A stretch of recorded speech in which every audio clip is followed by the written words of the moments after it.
Now, up to this point, we've done a number of different things throughout the course using a lot of different tools. So I want to create a little bit of a scene here for our particles that is going to use some materials that we haven't actually applied.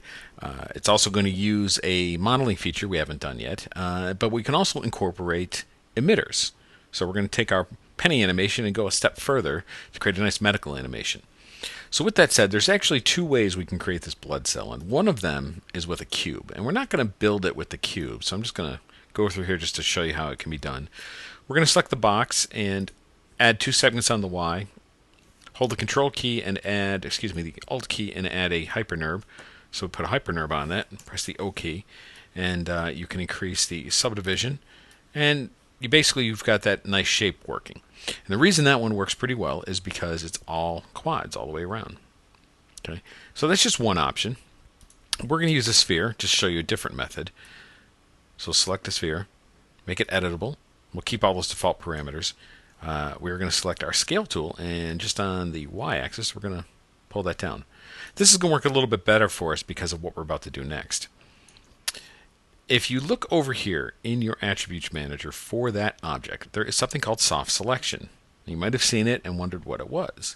Okay, so let's go to a point mode, and let's make sure that with our selection, we'll go to a lasso selection, that only visible elements is turned off. If I wanted to select just the top, I'd keep it on. But in this case, we want that off because I'm going to do a lasso selection right around this whole center group of points.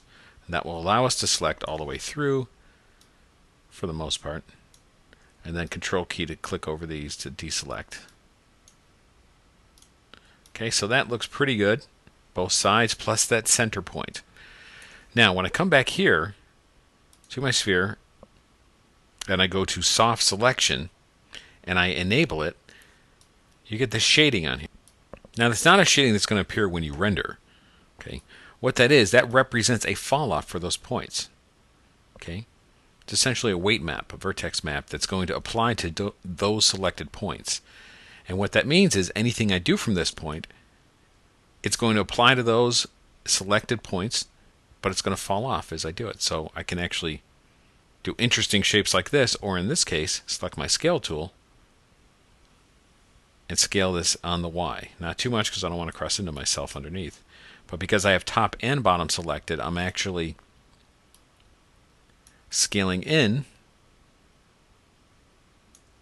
top and bottom with a nice fall off. And I get that nice shape in there. Okay.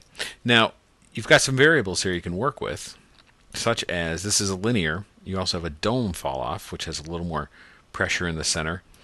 You can also do a bell shape, and you can even see the curvature here, and you can play with the width as well as the radius for this. So it's very flexible and a very easy way to create fall offs with a lot of your objects. Okay, and of course this one I went a little bit too far. Now, one thing I might do is come in here and go to my polygon mode, and then we're just going to scale the whole thing up just a little bit like that, so we have a little more room to work with.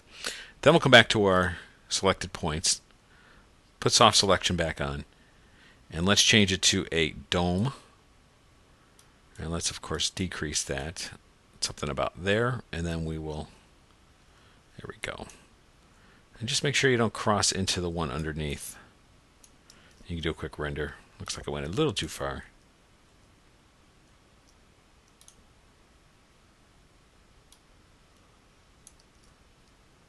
And we can go a little bit more. And I'm just doing a Command R render. There, that's about all we need. Yeah, it's a nice shape, okay? So that fall off is really nice, and you can use this on all your objects as you're building them.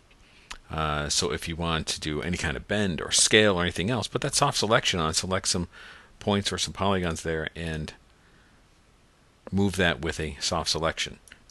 It's a real nice way to create a shape. And the ball works pretty well for us here because we have a nice smooth curvature. All right, now these are still pretty chunky, so we're going to hold the Alt key and we're going to add a hypernerve to this.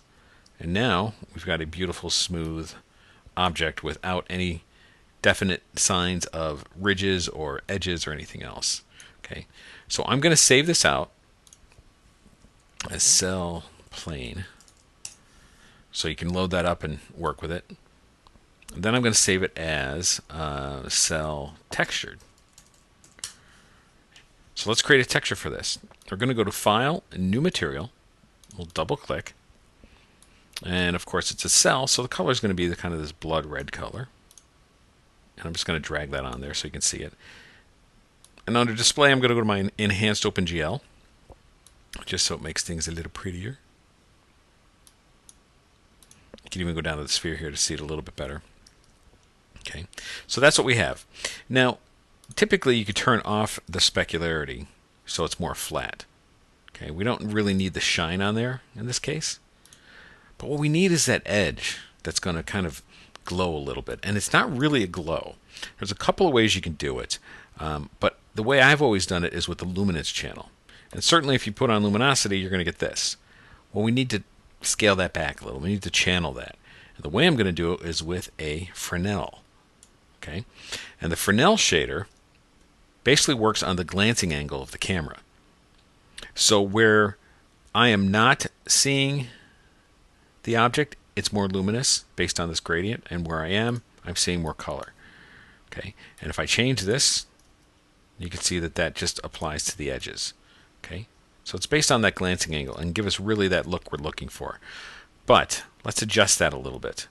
If I come down here and I scale that to a quick render, now I've just scaled that gradient more towards the edges. The black, of course, removes a Fresnel, and honestly, that's about where we want it. If I double click here, I can even just tint it just to the red just a little bit. So it's still very bright, but it's not white. It becomes more of a highlight. And maybe we can even pull that back a little bit. Okay. From there, I'm going to go down to Bump Map. Go to Texture, and we're going to add a noise. And just do a quick render. Like I've said with all other things, just do a quick render first and see how things are looking for you before you finish it all up and do all kinds of changes. Let's open up that noise parameter and stretch this out so we can see things a little bit better. And with our enhanced OpenGL on, I can see things pretty well in there. So all I want to do is play with the scale a bit, and you can actually see it changing. And again, display, enhanced OpenGL, and you can see all those values on there. There's noises. Okay. So if I scale this, I'm going to bring it down to 10%, hit the tab key, 10%, hit the tab key, and 10% again. Now I've got a nice kind of crusty little bump all over it. And again, this is just a visual representation. It's not physically bumping it. So it's working okay. It's just a little too much. Then let's come down to delta. And we're just going to pull that down to about 30%. Just to give it a little bit less on there. Okay. And actually, let's bring this value up to about 20%. I think that works okay. All right, so you can play with some of these values for the fall off and just vary it just a bit. But overall, that's looking pretty good. It might be a little bit strong, but that's okay. You can actually change some of these bump values and work with it that way as well. Okay, so that is our cell, and I'm going to save that. And you can see with the enhanced OpenGL, it's working pretty nicely. So let's move on to the next scene, next project, next video, and we will animate these, and then we're going to put them in a blood vessel.